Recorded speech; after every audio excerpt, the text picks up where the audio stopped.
I jammed a molten block into my arm, then used an electric drill to drive steel nails into it. I took out an iron ring to lock myself in place, then tightened a mechanical device around my neck. The feeling of suffocation grew stronger and stronger. My entire body started turning purple, but this was my only chance to survive. The Industrial Revolution had just begun when a strange kind of zombie suddenly appeared. On top of that, their hearts were protected by a layer of steel, so ordinary weapons could not kill them at all. As long as someone was bitten by one of them, that person would become infected, and the world quickly fell into a zombie crisis. To escape the zombies, humans built large numbers of fortified cities in different places. These strongholds were protected by towering walls. The only means of transportation was armored trains. Once a stronghold was overrun by zombies, the survivors would board the train and flee. But even getting on a train did not necessarily mean they were safe.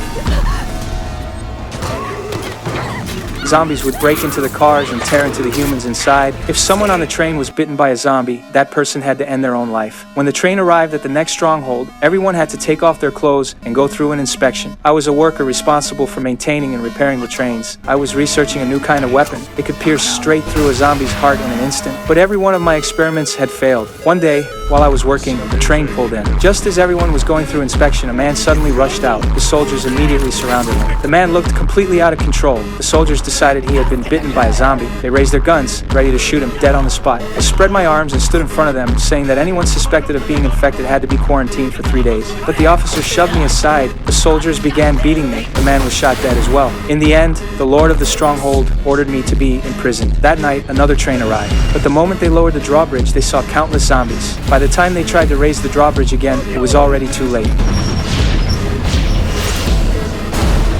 The train smashed through the city wall, setting off a massive explosion. Everyone was drawn toward the blast, but countless zombies had already rushed inside. They frantically tore into every living person they could find. At that moment, I used an iron needle to pick the lock on my cell door and immediately ran back home. I had to use my weapon against the zombies. When I got home, I raised the weapon and aimed it at the doorway.